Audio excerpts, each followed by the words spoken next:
Hello, everybody, and welcome to Firebase After Hours. My name is Peter, and I am super excited to be here with you today. And we have something exciting to share with you.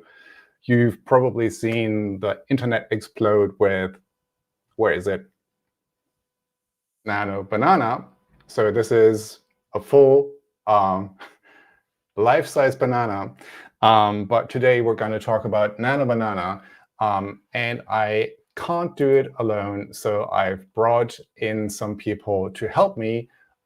So first of all, here is my favorite co-host, Noe. It always surprises me when you bring me on after you say favorite. I didn't know those two words went together.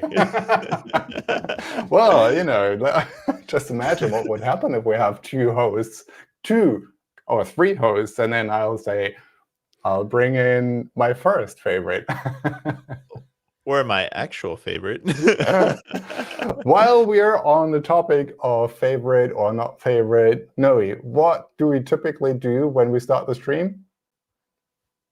Oh, yes. Community guidelines. Yep. Right? So Yep. what should people do when they want to chat with us? Oh, be kind. Yep. And you can tell that I pay attention to the first 5 minutes of every stream. Be kind to us, to others, to everybody in the stream, and throw your questions in the sidebar, the chat sidebar. Absolutely. Right? And also, another thing that you can do in the sidebar is you can throw around with emojis. So for example, I don't know if you can actually see this in the rendering. I can't, but I think people following along on YouTube can see it. So there is a bar with emojis, and you can make, what's it called? Liberal use of them.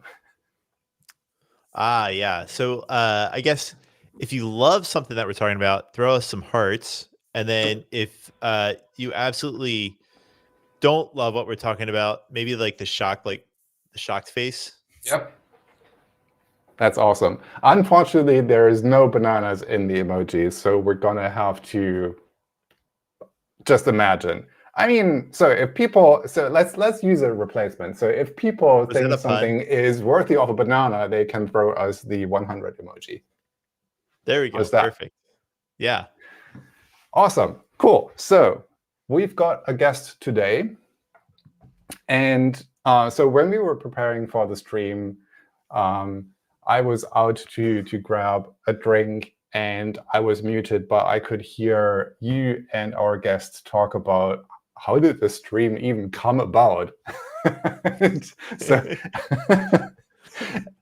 I'll tell you how it came about. I was mindlessly scrolling LinkedIn or Blue Sky or Twitter a couple of days ago, and then I saw Kirupa, who is one of our product managers on Firebase Studio, post a video about how he built something with Nano Banana and Firebase Studio. And I thought we must absolutely bring him on so that he can do something with Firebase Studio and Nano Banana on our live stream. That is how it came about. So shall we bring him in? Yeah. Let's do it. All right, here he is. Hey, Kirupa. Hey, Peter. Alex, Noe, how are you going? We're great. Well. It's thanks for coming on at such short notice. So I literally pinged you on the weekend, I think, right? I mean, as long as I have more than 1 minute heads up, I'm ready for this. That's the spirit. Sorry, no. I'm pretty sure it was like Sunday that like the email invite came out, and I didn't know the stream was actually happening until this morning when I looked at my calendar, and there's just like this big chunk of time already booked. And I was like, oh, I guess this is what we're doing today. Yep. So before we get started with live coding, Kirupa, maybe you can tell us a little bit about yourself, what you do, and what's your background, and also why do you have such a fancy backdrop? Yeah, I mean, I'm a product lead on Firebase Studio. I've been working on this from the very early days when it was, internally called Project Monospace. If you didn't know about that, now you do. And then it became IDX, and that was the first name it went out with. And then in Cloud Next in April earlier this year, we launched as Firebase Studio. And so my passion really is in a combination of things, many things actually, but the big ones are UX design and development. And how do we simplify all of that so people can build great looking functional apps? And that's what I spent most of my career doing across many companies. And so with AI coming in to kind of change things up greatly, it's not really about more widgets and more UI to make things happen. It's more about how do we remove all those abstractions we've been building for decades to help you go from like idea to app to what to say scale. It's not about building an app, but how you take your app and then make it actually work in environments so it's safe and secure and fast and all the things that are important but may not often be translated correctly in traditional vibe coding. Mhm. Yeah, I mean, it's really exciting to see how those vibe coding IDEs and agents really liberate people. And you can see that it's much easier to explore stuff, and people who have no technical education in computer sciences can now build entire applications. It's pretty stunning, if I'm being honest. No, absolutely. I mean, I think for the longest time, right, we've had this idea for like, you have an idea for something, then the mechanics of how you turn the idea into something. And we've been spending so much time on the mechanics part of it. How do I take this idea and actually make it work? What language do I use? What tools do I use? And how do I iterate on it to make it end up working and debugging and all of that? If we take the mechanics part of it out, now the idea part is the one you're most excited about. You can actually spend more time in refining and working on. And as we work on this idea, Peter, you're going to find out how we kind of can build on that and spend less time fiddling with the details of the output and more time figuring out what the input itself is going to be and let the computer do all the hard work, which is kind of scary for some of us because, we spend a lot of time, we enjoy a lot of time on the mechanics of things, my font, my, tabs versus spaces, all these kind of things. But when you take a step back though, it's like, does it really matter? The end result for a user using your app is like, does it work? Is it solving the problem for me? And I think that's really where the essence of what we're trying to do with Firebase Studio and what the industry itself is actually doing is really how do we simplify so many of these things so that more people who have an idea can now consider themselves people who can build these apps and bring these ideas to life. Yeah, that's great. So on the topic of tabs versus spaces, typically we ask our guests if they are a tab or spaces person, but as you said, it doesn't really matter anymore that much. So let's play a different icebreaker game. So for all of us here and for everybody on the stream, I want to know, what is your favorite fruit? And why is it a banana? So no, really. So what is your favorite fruit? It might well be a banana.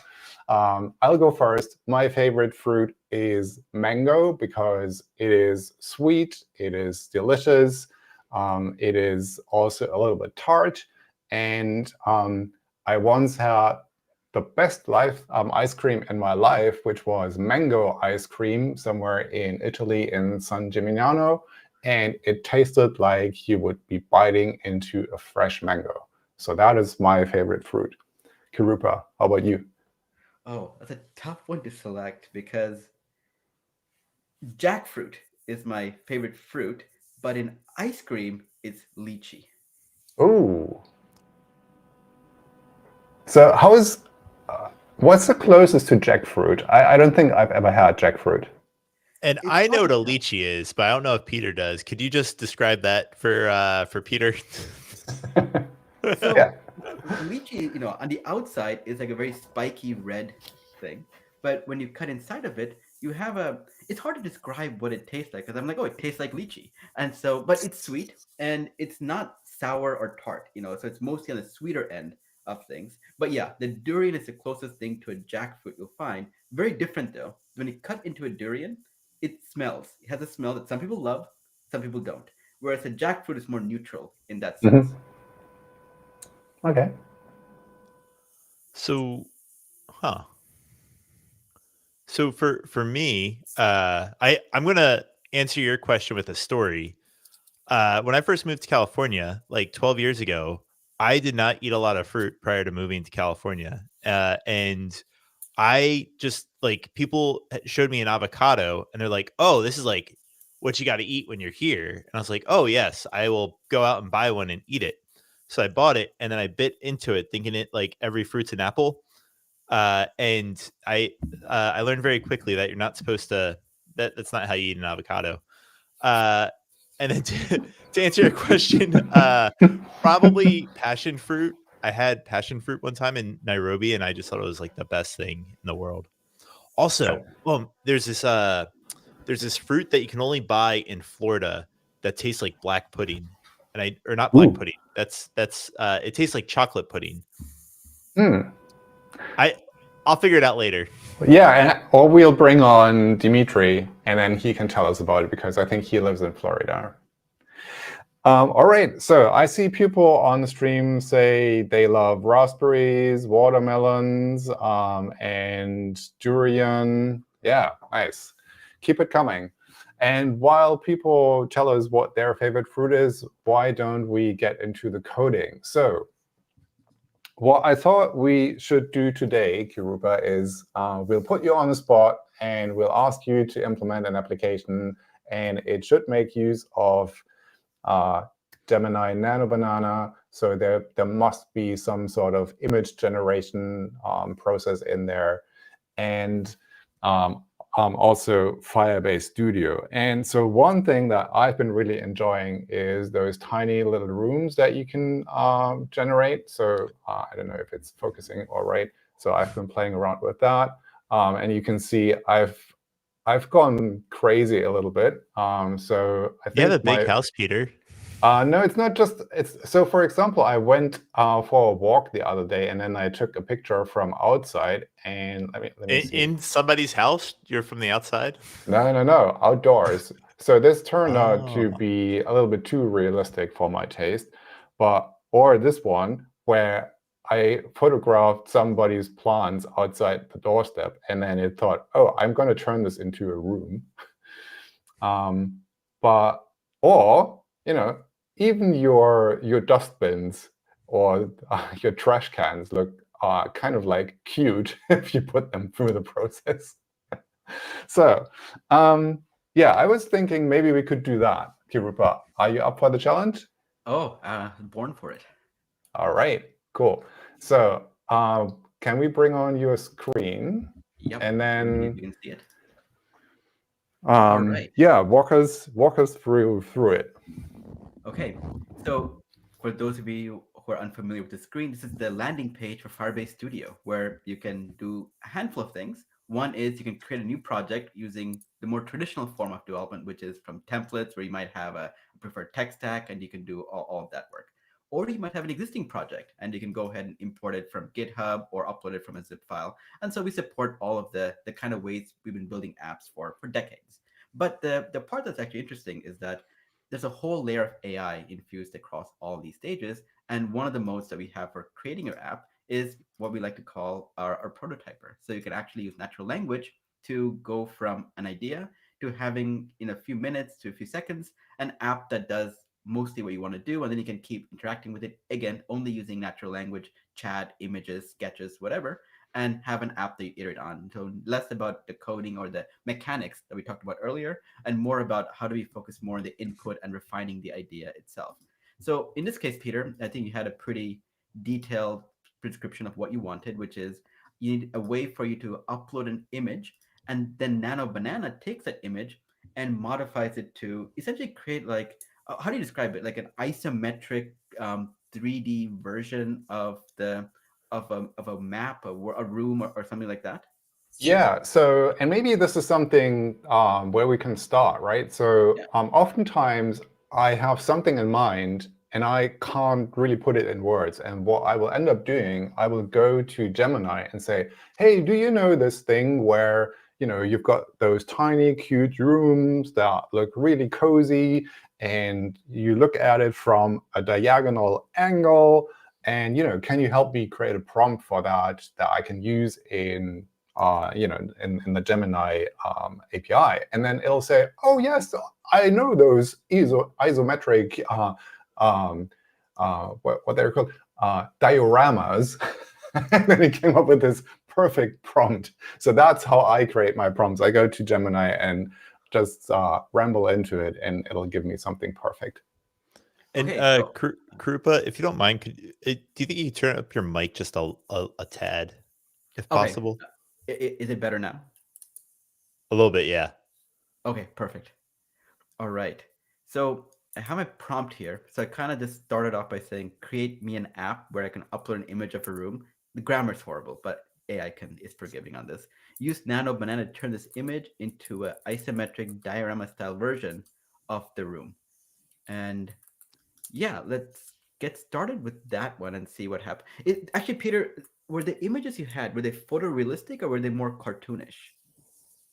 The results? Yeah. So it's really funny because some of them look really realistic, and some of them look very cartoonish, like this one here, but they're all from the same prompt. And sometimes I have the impression that obviously it depends on the input, but sometimes I think, well, maybe Gemini is in different moods, if you will, and it will create different types of outputs. So it's still slightly undeterministic, and obviously that might have to do with the temperature that is set. So maybe that's also something that we can play around with. Yeah, we can always change it once the app is created. So I'm going to go ahead and click prototype with AI. And the first thing we do when you do this is that, this prompt was pretty high level.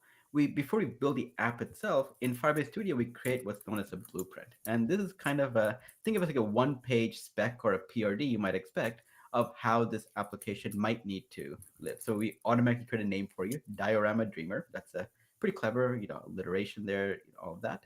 And it's going to have an image upload, kind of isometric conversion where it uses AI powered by Nano Banana to transform. So we got that important detail done.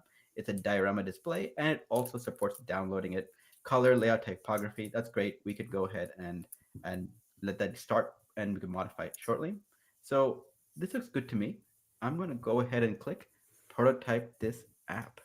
And so this will take a few moments where now it takes all of this and creates all of the implementation, the coding, and all of the details needed to turn that prompt into a working application. So Peter, I don't have any photos of a room.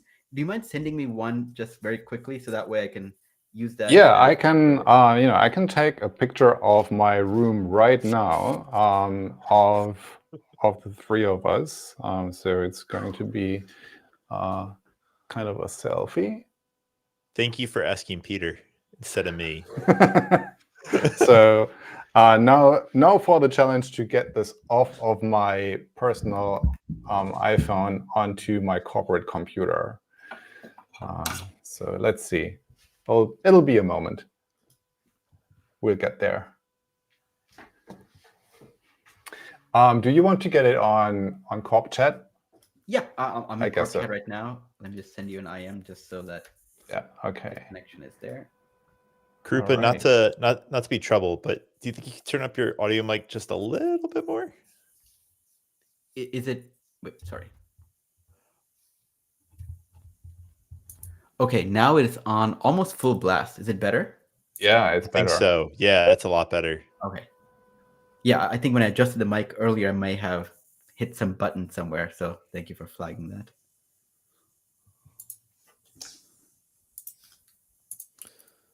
All right, so picture is incoming.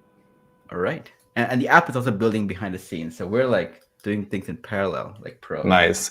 So I have one question that I wanted to ask both of you. So on my first day at Google, which is now more than 11 years ago, somebody said, well, Peter can work on the PRD. And I understood PID for the first thing. And then it took me a while to understand that they were talking about a PRD, but I still didn't know what it is. So maybe for other people who are like me and who have no idea what a PRD is, can you explain what that is and why it's important and how it relates to what is Firebase Studio doing at the moment? Yeah, a PRD is short for Product Requirements Document. And in many ways, it's a document that helps communicate the intent of what you're trying to build and provide some details that your engineering team or whoever you're working with as part of it can understand the next level of what needs to be done. So it's kind of like, here's my idea. Now here's one level of detail beyond just I have an idea, with information that might be important about the contours of the final solution, what might be the user experience, what might be the visual output, what might be some of the features that we absolutely need, not just the ones you see immediately, but the ones that might be assumed is critical that you don't often talk about. Like in this case, the PRD that we generated in our blueprint, kind of like an architecture diagram before you actually build something, we specified download. I did not specify download as a requirement as part of my initial prompt, but you can imagine the PRD might go that one level of detail and specify all of that. And so now we have Diorama Dreamer. And one thing, notice on the right side, it says enter a Gemini API key. And I have one, but I'm going to just use one that is going to be generating automatically for me. And that's an important part, because a big part of this app is, of course, to use Nano Banana to generate an image, and it needs an API key and an account to associate it with. And so we give you the quota to be able to try these out and see how you can build your app and make sure that you're at least on the right path before you can choose to provide your own API key or an API key your team or organization might have created automatically. And then you can always modify that later. So now the API key can be generated, and that might be the last step before we can actually try this app out. All right, so we have the app. It looks like everything is working, and I'm gonna upload an image. And so PNG web max is 5 megabytes. That's gonna be interesting, Peter, because I think your image is 6.1 megabytes. But oh wow, so you'll have to. Let's see what happens though. Let's see what happens. All right. Upload a picture. Generate drive. Yeah, it's not letting me upload the picture. Let me change it to set the maximum upload size of the image to 10 MB. Let's see what happens here. You know, we're doing it live here, so I'm not sure if there's a limit on the API side, on whatever transport system we're using to make these work, but we're going to find out. Also, how does it measure the size? Is there a way how you can do that in the browser? I'm sure there is a way. Probably create a separate blob, and then you can also do it in Canvas, and then actually just write the raw data in base64 format and just see the size. All right. Now let's see if this works differently. And yeah, at least the button is no longer disabled. So there was definitely some logic that was using it to figure that out. All right, hitting generating diorama, and now it is the AI must apply content type when sending file URIs to Gemini. Okay, so let's see what's going on.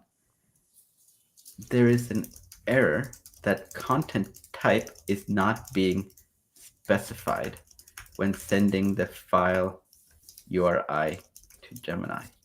Please fix it. It helps to be polite when talking to the AI. There's been like mixed commentary on how you should talk to AI, but I think being polite is a better approach. I think I'm not a very good example. You know, when nobody's watching, I might be a little bit more direct when talking to my AI, and nobody knows that I can be a direct talker. So one thing to note while I'm doing here is that as I'm making some of these changes, you can see the commentary from the chat that talks about what's being done. And while you never have to do this, what you can see, though, is you can always restore back to an earlier state of the application. And you can even click on the code file to see exactly what's being done. You know, one of the things we do is that we do abstract the technical details away from you, but you're always just one click away from seeing all the details. We give you a full virtual machine, a full VS Code-based environment, just a few pixels deeper than what you currently see on the screen right now. All right, so I'm going to trust that the changes have been made correctly, and I'm going to hit generate diorama, and let's see what happens. And so far, error fetching. You exceeded your current quota. That's unfortunate. All right, so let me go ahead and get another API key that I have that I'm pretty sure supports the quota, and let me paste that in there. You know, give me 1 second. Should we hide your screen while you do that? I think the tab is being shown. It's a different tab, and I'm going to AI Studio, and you know, I just created API keys, so I'm going to do what many people do already. So that's a really interesting question, because so when I was building this app and I've got like, I don't know, like more than 100 images now in this app, I think after maybe 100 images, it said, well, your quota is used up, and it didn't seem to be, I don't know, it appeared to me that it might have been a daily quota, for example. So I ended up saying, well, I'm going to upgrade my project to the Blaze plan, and then everything worked so much smoother. And I think I read on Patrick Lober's blog post that a price for one image is about 4 cents or something like that. So you can get 20 images out of €1. And I'm actually surprised that it tells you that the quota is exhausted after one single image. So I assume that there is something else. Yeah, I think there may be a lot of people are right now using Nano Banana worldwide. And it may be that we're also hitting that quota as well. Give me one more second. Let me see if there's a paid tier where I have a quota that I can enable from that and see what happens. Hold on one more second. That's also another cheat code of mine to when I run into like a limit, is then as soon as I flip one billing, I feel like I'm able to overrun any limits. Yeah. Okay, let me try one more thing. Actually, one thing I want to double check is change the API. Actually, before I do that, I may need to restart the app itself to make sure the environment variable gets updated. So it may not have actually added my API key. So let's see what happens. I'm not sure if that's right, but it can't hurt.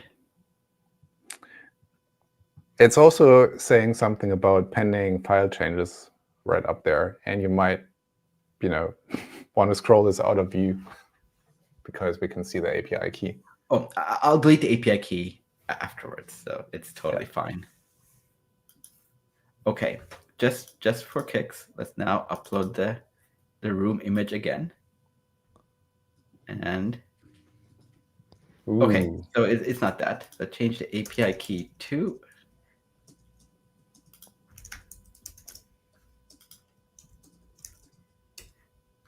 now. I do have an app that works that I have in a separate tab. That isn't a diorama one, but it's a more general one. We can modify the prompt for that, because before this live session, I did check to see if it works, and so we can see what we can. So we do have some backup plans here. Yeah, that's good. But so we see this error message. What means do we have to debug further into it? So obviously what you're doing here is to talk to the IDE or to the prototyper to say, well, there is a problem. So this is one approach. And what else can we do? The other approach, of course, is that you can debug in a more traditional way, which is you set a breakpoint, you bring up the Chrome dev tools, you can do all of those various activities. And I can show very quickly of what you could do here, just in a second. Okay, let's try one more time.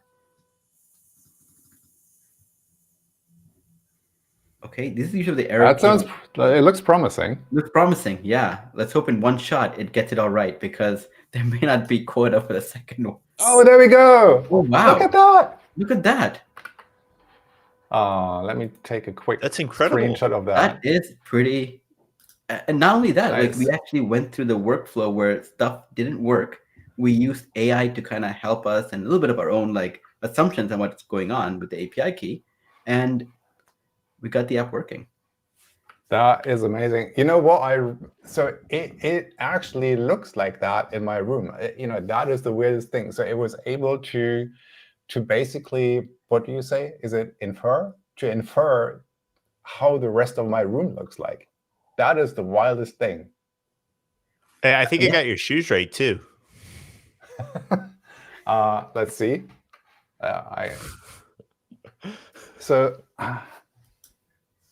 Just to answer your question earlier, there's a button here to switch to code. I can click that button, and then I can actually, if let's say it did not work out the way I wanted to work out, I can basically go into this VS Code-based interface with the exact same application. I now see the internals of it, where I can actually look at all the code files. I think if I go to the source directory and go to AI and let's say, Jenkins, actually flows, transform image to isometric diorama, you can actually see the actual implementation of how the prompt is being sent. Here's where the API key is specified. And here's where you can see the model, Google AI Generate 2.5 Flash image preview is being specified. I can start setting breakpoints here and then start debugging through the exact call, like make sure the request is being set, what is response coming back, and go deeper into all of the various things that need to be done. But luckily, none of that needed to be done. I can just go back to my prototype review and just continue enjoying the working application.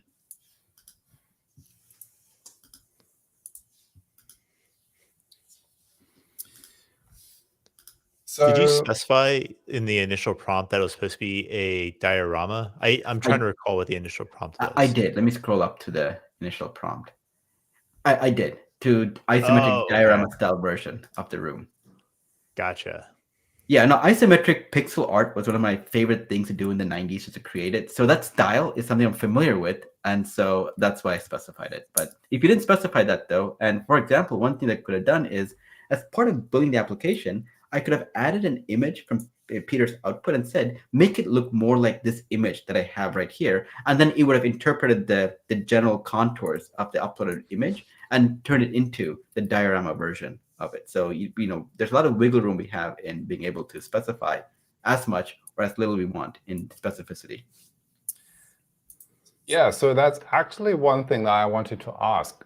As far as I understand, Nano Banana is, so it's multimodal, which means that it gives you both the image and also text as an output if you ask for it. So for example, we could ask it to generate a recipe, and it would generate the recipe and the intermediate pictures of how the preparation steps would look like. So that is one thing that you can do. And then the other thing that you can do is what you just hinted at, is you can actually chat with it. So we could say stuff like, and this is something that somebody suggested to me. So they said, I want to have a nice visualization of my smart home controller environment in what they're using, Home Assistant, I think. And they wanted to have images of their rooms with the lights turned on and off. So I wonder, can we enhance this application to add some chat functionalities to say, well, can we modify this picture here? Yeah, we can absolutely do that. Let me go ahead and I was just curious to know, like, oh, okay, it got a giant version of my cat reading a book into a room as well. So the app is still functional. Let me go ahead and modify the change a bit. So let's say the description in this case is that add a chat input where I can specify modifications I would like to make to the generated image. And let's go ahead and make that change happen. What book is your cat working its way through? I think some JavaScript book. Okay. Is it JavaScript the good part? I may or may not have written. So.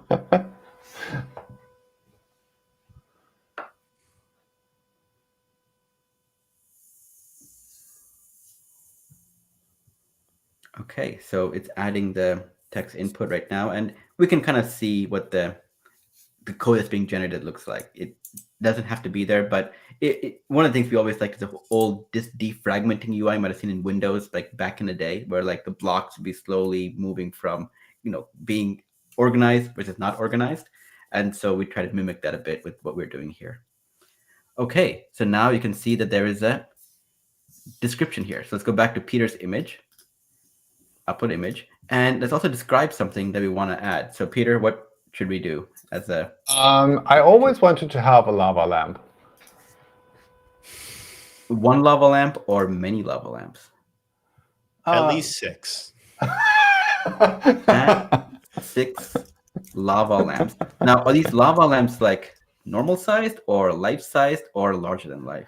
Normal. Well, I'm guessing if, I would want to have normal ones, but Noe is here, so let's do Let's make one really larger than large life. lava lamp. Okay, let's do this.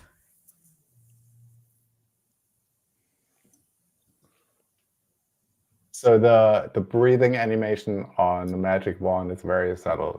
I like it. And that is specified as part of the app being generated. We can modify that. You can specify whatever you want to do. That is wild. But it's also, I missed the diorama part. Yeah. Okay, you know what? I mean, it did a good job at the rest. Let's see. Make a diorama version of this image. Be sure to include 6 lava lamps. In fact, let me just copy the prompt that I had earlier. Isometric.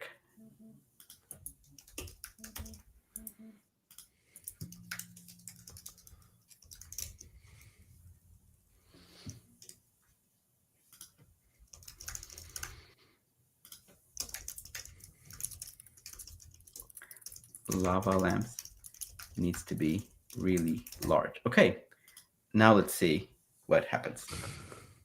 Now I could also go back to the prompt and specify, do not ignore the initial prompt, augment it with what the chat I'm doing here. So that's the right long-term fix for what we're doing. Ooh. There is you're no longer the picture though, Peter, but Oh yeah. there are 6 lava lamps, it counted correctly, and there's one really large one. Yeah. Now, here's the other fun part, and I don't think my API key currently has it enabled, but Firebase Studio can also interact with Veo to make an animated version of all of this. And the API key you specify also has the Veo model enabled. You can actually say, use Veo now to make these lava lamps be animated, and Nice. it will actually do that for you. Could we add another step to the app that says like animate the diorama? Yeah. So do you say we do want it animated? Yeah, just every diorama that's output being animated would be really cool. Yeah, I think we can make it happen in the prompt. I don't know if I have access to the quota yet to be able to turn it, but we'll do it anyway. Oh, okay. But let's just try it though. Maybe this API key I pasted does have it working. Okay, let's see. For each of the generated images, animate them using Veo in the most relevant way for the image. Okay, I could not be more vague here in how I described it. Let's see what happens. So behind the scenes, we're using Gemini 2.5 Pro for all of the interactions and all the chat. And so it does a good job understanding what happens. And then it parsed it off in this case to adding the reference to Gemini image preview, which is Nano Banana. And that's what ends up creating the image itself at runtime. So the app is generated using Gemini 2.5 Pro. And when you're viewing it in your browser, or in this case, in my browser, it is using, in this case, Nano Banana at runtime to make the images happen. So we're using a mixture of various models. And in many cases, we alternate a model depending on the activity being described as well. Okay, and you can see in the description, I introduced a new GenKit flow that leverages a Veo model to animate the generated diorama images. Will it always go through GenKit? Right now, it will. If you specify you want to use AI as part of your application, you want generative AI capabilities, you can. We also have Firebase AI logic that we can also use in the future. So there's work we're doing right now to make it more generalizable beyond just a very prescriptive way using GenKit only. So I just saw that people are asking about the pricing. So, Noe, can you bring up, or let me see if I can bring it up. This one here. Good question. Yeah, this one. So Wojciech asks, what about pricing? Do you know how many tokens one request takes and approximately how much it is in dollars? So I recall that one image is about 4 cents or something like that. So there was a blog post by one of our colleagues who's based in Berlin. And he also ran a video on the Google for Developers channel walking people through Nano Banana. And he said it's about 4 cents. And that means 20 images in $1. So it's not super, super cheap, but it's not super expensive as well. So if you want to build an application, you definitely want to think about a monetization strategy, I think. And then VO is $4 or $6, right, for an 8-second clip? How much? $4 or $6 for 8 seconds? Ooh. For VO3? That's pricey. Yeah. It's it's that, and then there's also for token usage, for like 1 million input tokens for Gemini 2.5 Pro. Just we may as well talk about all the token pricing, which that's like a lot of tokens. That's $10 for 1 million, or is it like $2 for 1 million input? One of them is more expensive than the other. I think the output's more expensive per million. Yeah. I mean, we can try to find the pricing page and then put it up on screen. Yeah. Out of the box, we do give you the ability to do a lot of these things without having to pay anything extra. We give you a free tier, just like traditional Firebase across the board. And so for being able to at least evaluate and make sure that Firebase Studio meets your needs, you should be able to go fairly far without needing to provide any kind of payment or billing. But of course, once you're ready or once you deploy the product live and it gets popular, even semi-popular, that's where the costs can come in as an interesting detail.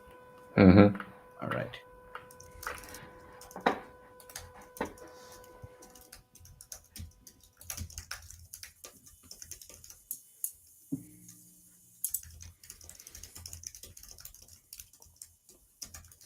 Yeah, my hunch is that my API key does not have VO enabled, but we'll find out though.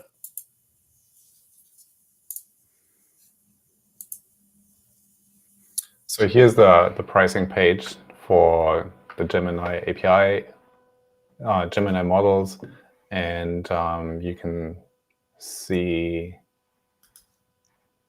that's the audio price. Right? That's audio. Yeah, I was about to say. So here is image per view. So the input price is 30 cents per image input, and then per output it's about 4 cents. Or is that per million, or is that per image and text? It says per image.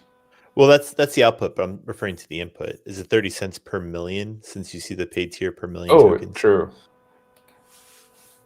True. You're right. So the output is constant, and then the input can flux. Yeah. Image output per million tokens. Yeah. So also down here it says output images up to 1024 times 1024 pixels consume 1090 tokens, equivalent to $0.039 per image.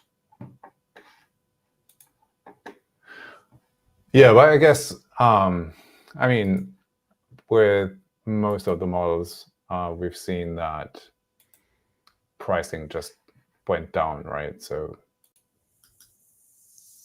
this is probably the most expensive pricing you will see before it goes down. Anyways, back to you, Kurupa. Yeah, so I think the VO one, I think my API key is not enabled for it, so I'm keeping an error on it. But what I can do is that I can always go back to an earlier state. I can just scroll back up to where I was earlier and just hit the restore button. And next to the change that I made, where it's just the chat input that was added, but not the description for animating. Mm-hmm. And I can go back to that state. So we take Git snapshots, even without you having to specify it, behind the scenes for you. Not that you didn't know it's a Git snapshot, But if you do need to know, or if you have someone who wants to commit to a Git repo and all of that all that material and context is provided for you. So we try to kind of blend the lines between being a pure vibe coding tool, but also being more of a traditional professional tool that you might have used in the past for having all of the bells and whistles to really dive deep into how your application works. It also makes collaboration really easy as well. Someone who's less technical can collaborate with someone who's more technical on the same app, but the construct and the output of it really make sure that it's not in any way like worse or less than what you might expect to be a high quality application, well architected, well structured, and all of the important details there. So Pavel left a comment saying that you can use the GenKit developer UI to see the token consumption in the traces for each model call. So that is another advantage of Firebase Studio making use of GenKit, because that gives you this traceability, and you can see exactly the calls that we make to the model and what we're sending to the model, as well as the output and anything that goes in between, right? So if you have a more complex GenKit flow, but also you can see all of the output that the model delivers. So typically the model doesn't just deliver the text message and the image, but it also delivers some data about how many tokens were consumed, what was the latency, which model was used, and so on and so forth. So that's definitely super interesting as well. And you can also see that in your Firebase console if you go into the AI monitoring section. So that is definitely also a useful resource when understanding how your application performs in terms of token consumption. And we even show you the different types of tokens that your app consumes and produces, right? So text versus documents versus images and stuff like that. Hey, look at that.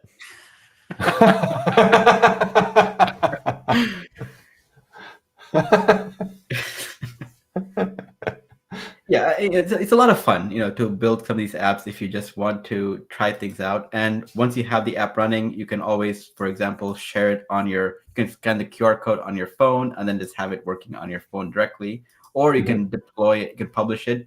By default, out of the box, we support deploying to Firebase app hosting, but you can deploy to your favorite service, from Google or not from Google, and be quite successful. So all this code is yours, and you're always just a few clicks away from having it be live and have the world play with it.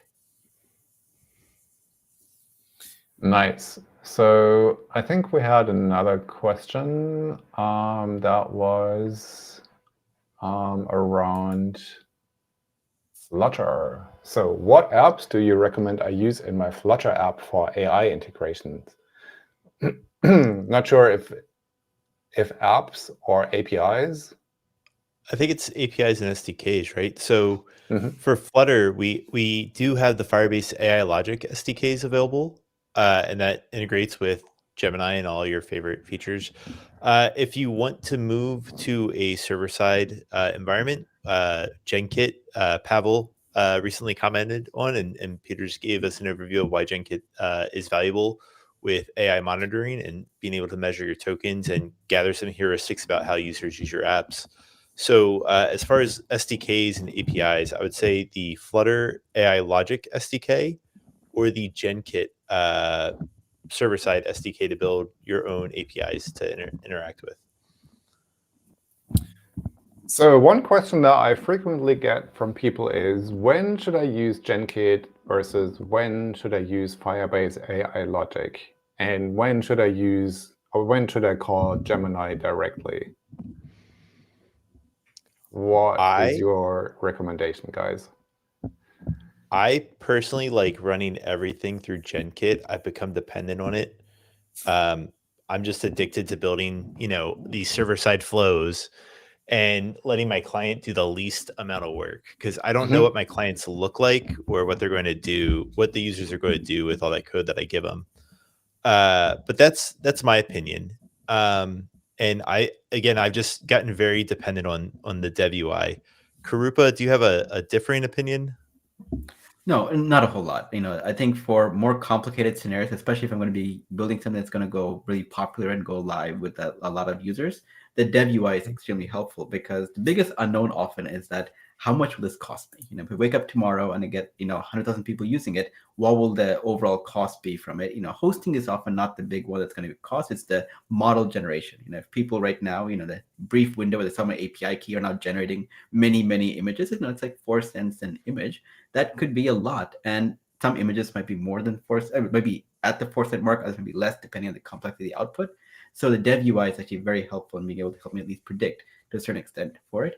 But for things I'm just prototyping really quickly, especially when I try something in the model, and sometimes the models might have private APIs or experiments that aren't supported yet by GenKit, in that brief narrow window. In those cases, I just make the API call directly. Curl, if I'm like in the terminal, I don't really care about that tool. Or if it's JavaScript, classic fetch API, and then just augmenting the query string with the API key and the exact thing I'm trying to do.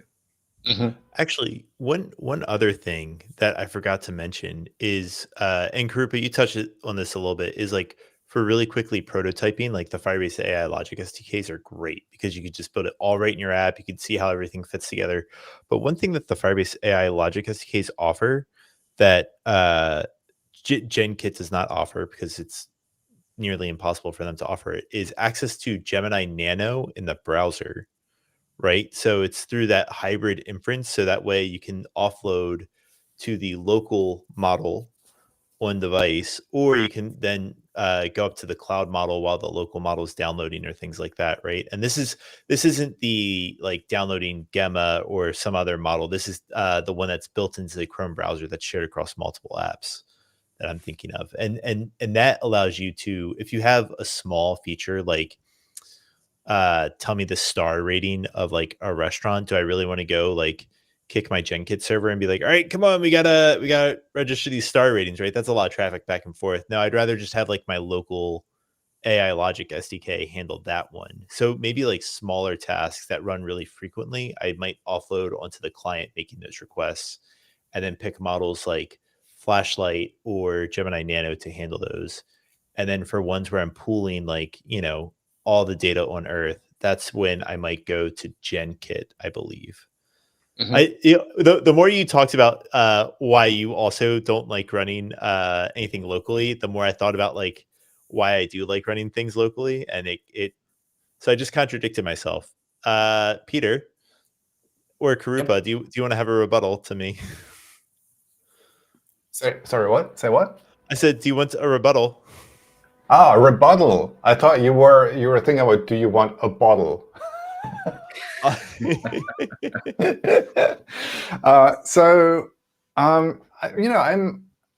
generally agree that once you have more complicated stuff, you'll want to do it using GenKit on the backend, because that will allow you to, for example, tap into a large database of maybe you've got a product database, or you've got the users knowledge base, or you've got a large enterprise database that you want to tap into, and that's not going to be feasible to download to the client's device. So definitely something that needs to happen on the back end. But for stuff that you already have on the client, I'm in two minds, right? So on the one hand, you could use the local model and do local inference, and that would be perfectly fine because the model is local and you've got the data locally. But then that means that you'll have to re-implement it for all of your different clients, right? And if you think about an application where you might have a browser app or a website, and you have an iOS app and an Android app, and maybe even, I don't know, maybe you even have a Windows app or a macOS app, that means you'll have to re-implement all of this across all those different surfaces. And it might not be much in the moment, but it also means that you have to maintain it, right? And you have to fine-tune it. You have to make sure that your prompts work really well on the respective local model that you're using. And so maybe even for that use case, it might be worth sending this off to the backend. On the other hand, local models have the advantage. They also work when you're not connected. Yeah.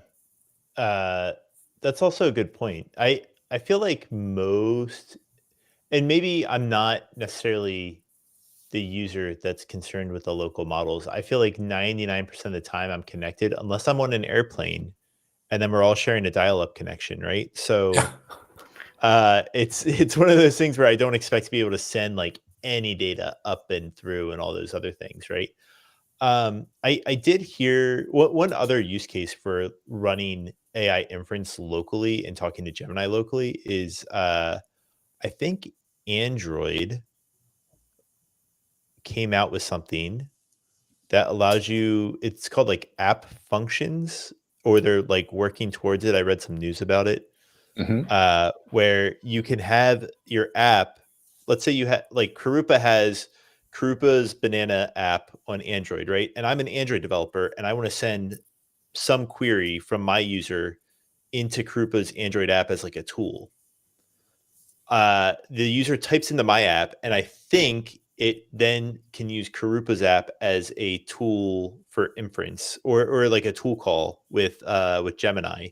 And I'm wondering if that might also be a use case, is for having it all on device, so that way you can then make those on device tool calls. Okay, but when you're saying Karupa's app, that means all on the same user's device. We're not talking about my device making a call to something that's running on your device. That's right. Yeah. Yep. Karupa's Android app on my device. Yep. And my Android app on my device. My Android app can call Karupa's. Yeah. Yeah, I think that's coming. I've seen like news reports about it. And again, it could also just be news reports.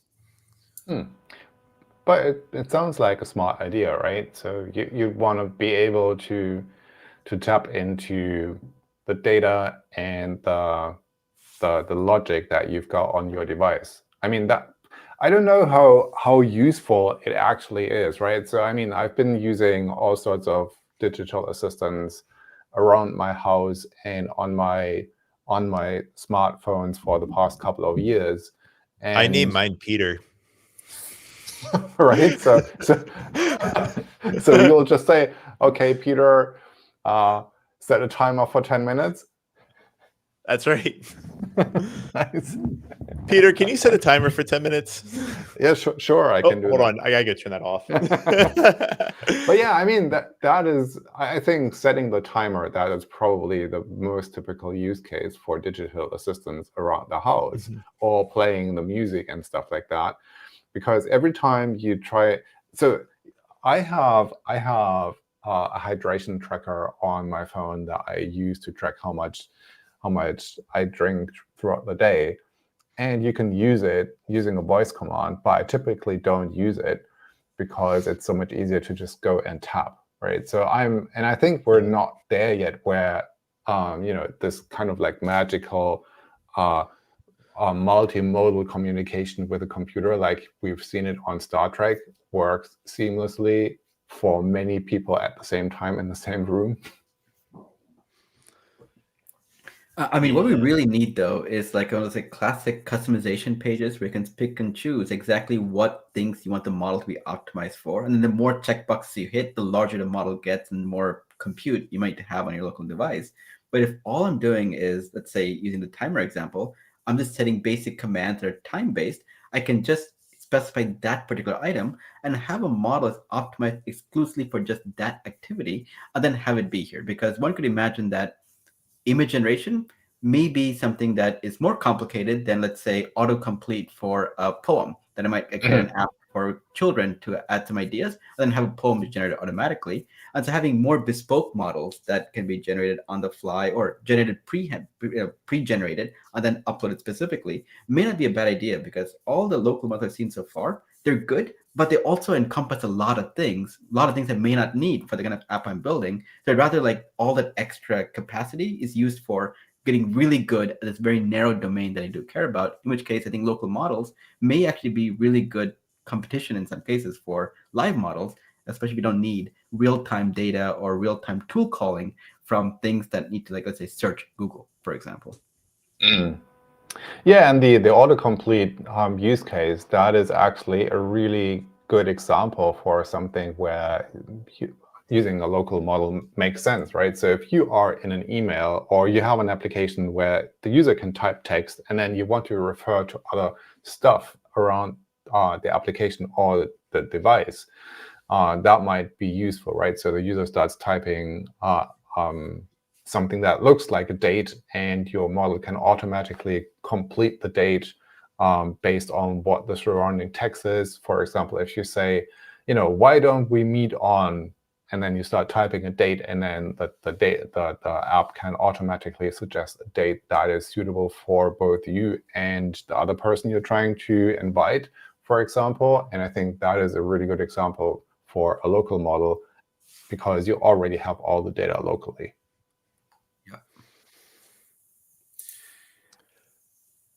So go ahead.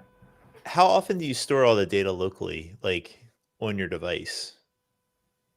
Because I feel like generally most of my stuff is backed up to Firestore or Firebase storage. And True. I guess it like can save you like a read or like a round trip, right? So if I'm sending my request up to, like, you're right, we do already have all the data on the device, so it might just all be local there. But then I guess if I'm sending my request up to my server, it goes to my server, and then it goes back to a storage container of some sort, right? A storage layer, and then back to my server, and then back to the device. That's probably a lot more of a round trip than just me being like, tell me this locally. You know, we could have a real philosophical discussion here about storage and stuff. Yeah, I think you're right, because even if you discuss stuff like your calendar, is it local or is it remote?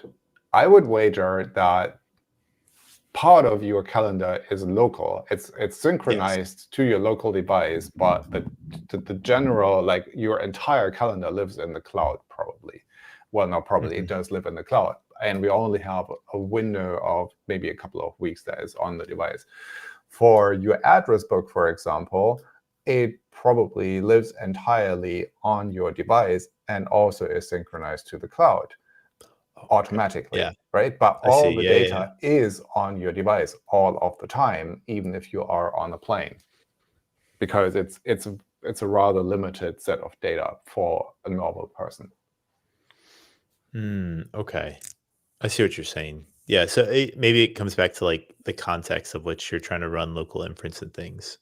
Yeah, it's almost like kind of multiplayer game being made run locally, where you have some predefined actions in some cases. Like let's take Fortnite, for example, right? Is there a world where all the bots are running locally that mimic a human player? And once I have connectivity, it switches to a real player as well. Because I think what we're seeing now is that we made this transition from just LLMs being able to take input and give output. Now we have this whole rich ecosystem of like tools and like, MCP servers and things where the LLM does some things, but then it delegates to n number of other services to get data back to you. So the question really is, how wide of a net do you cast to make it available locally on your device? Is it just the LLM itself? Is it the LLM plus the top 3 tools you might need and their context, which also might be their own version of LLMs that you might need as well? I think it's into like really complicated territory here on, as people use more apps that do more things, it's going to get more complicated than just wrappers on LLMs. And then the question then goes into, how valuable now is it that I have a stale index running locally on my machine, but all the cool things I need to do, even the most basic autocomplete activity now, requires me to now have access to another live API. But luckily, our devices are getting more storage and their CPUs are getting faster. So we may get to that point where eventually what might be a very complicated, expensive thing today to have a device that can run some of these even small LLMs might become much more affordable. Kind of like how video encoding used to be something that was difficult to do like 20 years ago on our machines. You have like giant data centers or warehouses of like machines to generate like 1 second of like let's say a Pixar film. Now I think our phones can actually generate a pretty good job of it today. Speaking of phones, here is one question that we can ask to the to the PM, can we build an Android app? The answer is yes, and I'll give you multiple levels of detail on this one. Please. So we give you Android Studio Cloud in Firebase Studio. So you can go click on the Android Studio tab and build an application. Right now, there's a small hiccup. We're working on upgrading that entire system, so it's not available, at this very moment while this recording is happening, but it will be back very, very soon. So you can use Android Studio to build a native Android application fully in your browser. You can test in the emulator in the browser. You can integrate with the device streaming capabilities. All that is available.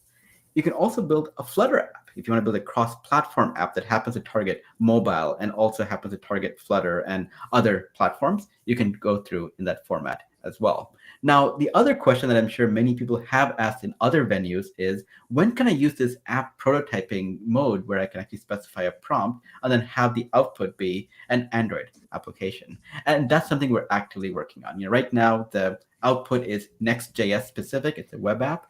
And we're at an entire team is, heads down figuring out how to make this work in a more generalizable format where in some cases the output is a web app. In other cases, the output might need to be a mobile app, or it might even be a backend app. It could be in Go or Node.js based app. There's no reason why it has to be limited in the current state it is in right now. So we're basically going through a lot of telemetry and a lot of data on what the most common app types are, what prompts people might need to specify. You don't have to specify, build me a backend in Go if what you need is a REST API server, for example, right? So how can we make sure we're smart about all of these things? And that's something that I'm really hoping that in the next, I don't want to give a time frame, but I'm hoping really soon we can give a preview of it for all of you to try out, where you're no longer limited by the output being a Next.js app, but you can actually build an app on almost any language that Gemini supports, which is a lot of languages. Gemini understands esoteric languages that maybe 10 people know from like 30 years ago. Why can't Firebase Studio also do that as well? And so stay tuned on that front. It's going to be some exciting things that I'll look to share with you all. I guess that's going to be our next scheduled show with Karupa too. There you go. Like I said, nice. 1 minute heads up warning, and I'll be. Yeah, it'll be the night before he releases it, and he'll send you a text this time, Peter. Peter, we're going live tomorrow, 9 a.m. Sneak peek. Exactly. So I had a question around. You said the team is working on that. So can you share, what is it that is the smarts behind generating the output? Is it just a simple prompt, or is it a complex interconnected network of prompts? Are there like many tools? Can you spill any beans there? And also, are there any plans to open this up for people in the future? So for example, if I happen to be a fan of this esoteric language that only 10 people speak on the planet, that I can build my AI-powered version in Firebase Studio?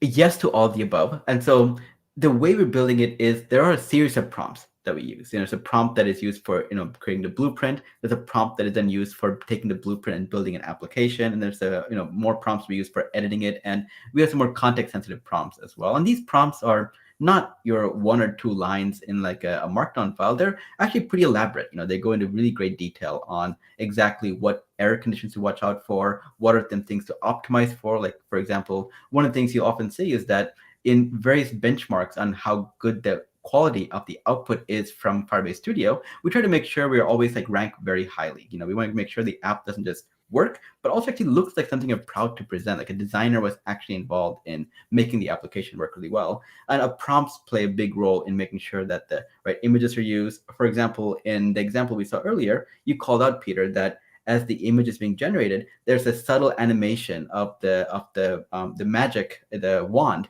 that's like glowing, and those are little details that of course the user didn't specify, but by and large people will agree it's a nice touch to add so that you're not staring at a blank screen. So there are many details like that we added throughout the product as part of the app being generated. And so those prompts, one day we may make it more publicly available. And I think right now we're just iterating on it to make sure we get the right combination of context size and also making sure the performance and everything is quite good.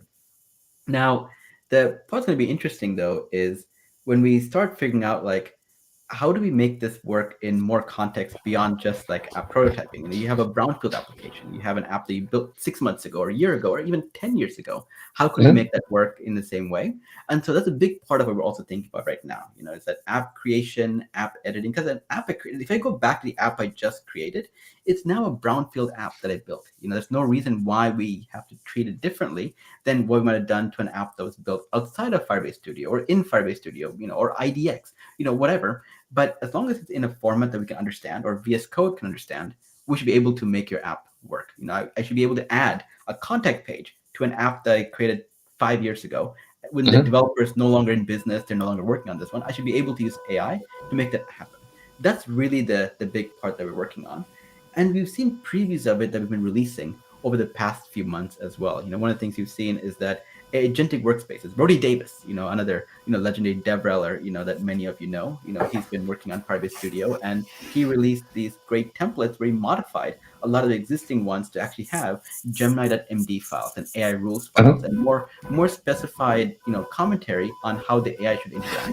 Our goal in the future is to rely more on those kinds of things as opposed to system prompts having all of the logic inside of them, which then to your next question, Peter, does allow you to say, if let's say I like to, you know, code in my own custom language I might have created or my friends might have created in, you know, back in the day, you can absolutely load that in as long as VS Code understands it. You'll be fine as long as, you know, and you can use the Nix OS extensibility layer that we have to specify like what does a build look like for that particular language. You can use AI to generate that for you, or you can do it manually. And then you can add the appropriate AI rules and all the appropriate commands to have Gemini also know that when you say make this, you know, add a page or make the deployment of it do these activities, you can go ahead and specify the behavior so that when you deploy that as a template, for example, to the world, anyone can install it in Firebase Studio. They'll be able to get the same, I guess, developer ergonomics that you had intended for it to be there. They will be able to use it as well. So that's really our goal, is to make it more extensible. And, you know, depending on how technical you are, how non-technical you are, you should feel at home using Firebase Studio to build your app. Yeah, that sounds really amazing. So I had one more question, and then we should make sure that we get through the rest of the questions that we have on the stream here. And that was also something that I know lots of people have asked about, and that is, will there ever be a version of Firebase Studio that I can run locally?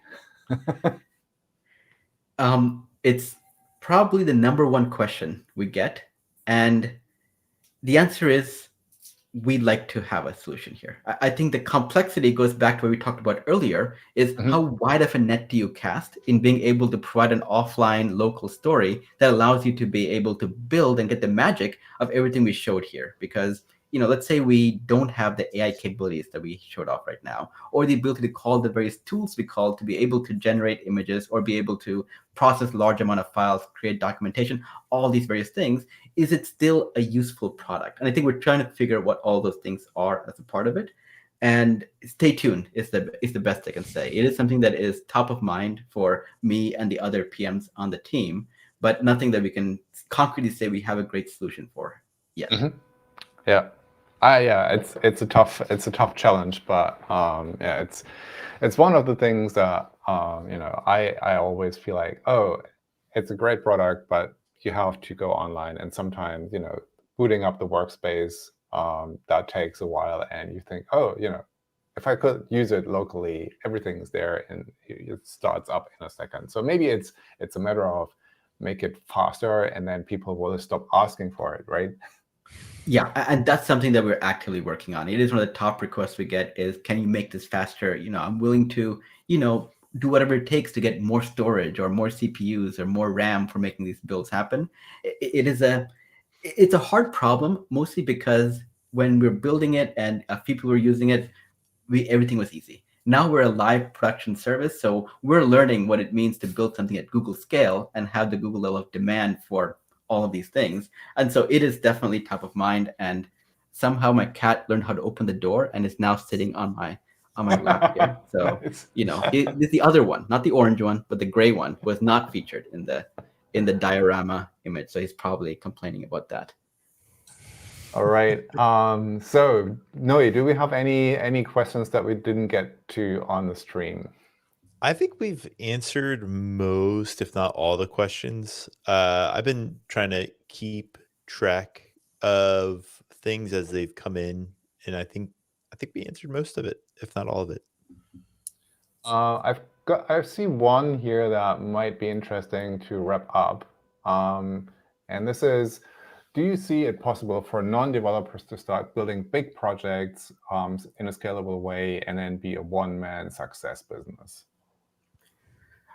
I mean, the answer is yes, and it's only going to get easier and better over time. One of the things we publish are case studies where you can see a lot of information from various developers who often are just single individuals who just, had an idea and were able to use Firebase Studio to build the full story. And so we have success stories on that right now.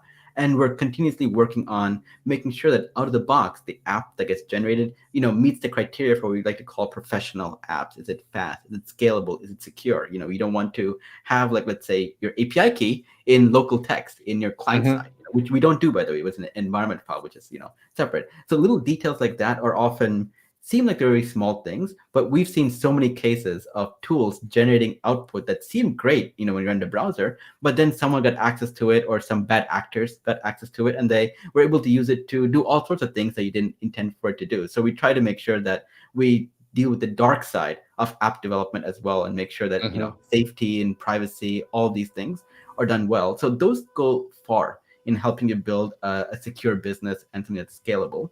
And as the models also get better, the complexity of what you can create also are increasing. And in parallel to that, you might have seen at I/O earlier this year, we're introducing integrations with various backend services, Firebase, Firestore, Auth, and those are in like various private previews right now. A big part of it really is going to be how can you make sure the app you build is, good, but how do you also make sure the connections to the various services you need for making your app truly work well are also done in a way that is easy, but also is sensible in terms of access, privacy, policies, and so on. Because one of the things that Google does have are world-class infrastructure for all sorts of things, from databases to storage to server-side compute, like function calling, Cloud Run is fantastic. There's so many things there. And as a user, if you want to know how to use it, absolutely, you can use it directly. But if you're just building an app, you should automatically just know that or trust us to be like, yeah, we did the right things for you, by building an app. And I may not know all the technical details of what it means to do all this work, but maybe I have a secret. It should be in Cloud Secret Manager. And I may not need to know all about it. Just make sure that if there's a price associated with it, I get a heads up saying like, oh, by the way, if you want to add this, it might cost you X amount over a period of time per request and so on. So being transparent about those kind of details. I think those are all things that we're actively, investigating in parallel on making sure that the output of your app matches the expectations you might have, what you might have, your organization might have, you might be in regulated industry, you might be building a finance app, and maybe different requirements there. How do you make sure you navigate all those things on your behalf? Because, app development is, at the end of the day, hard. When you go beyond just prototyping, beyond just playing with the hello world kind of a capability, we want to be right there, though, to make sure that we help you along the way. Awesome. Well, Kirupa, thanks for being with us here today and sharing insights. I love that we're able to bring on the people who work on the products and to pick their minds on what's coming up, what they're thinking about, and what goes into the products. So yeah, thanks for spending time with us and sharing insights. No, thank you for having me both. Yeah, absolutely. And I think with that, we can wrap up. But there is one more thing that we should not forget, which is, maybe Noe, you can talk about it. Shout out, GenKit Go 1.0 was released today. What is it? It's GenKit, the one that we know and love, the one that Kirupa used today in his app, but it's now available for Go developers. So it's reached stable. It's live. Go download it, try it out, log lots of bugs if you find them in the GitHub repository. Hopefully you don't find any. But yeah, it's good to go. No pun intended. So people can now use Node.js, Python, and Go to build their Jenkins flows. Great stuff. Great work by the team. All right. And with that, thanks everybody for tuning in. Thanks again, Kirupa. Thanks, Noe, for jumping on very short notice. I owe you all a drink. And thanks everybody on the stream for tuning in. We have more stuff coming up, so make sure to subscribe to the channel. Hit that bell so that you don't miss any stream or any video that we publish on the Firebase YouTube channel. And if you have any questions, drop them into the comments or go to firebase.uservoice.com to send your feature requests. The PMs and the engineering teams read all of these, and they are really useful input. All right. And with that, we'll cut it. Have a great rest of your day wherever you are. Bye, all.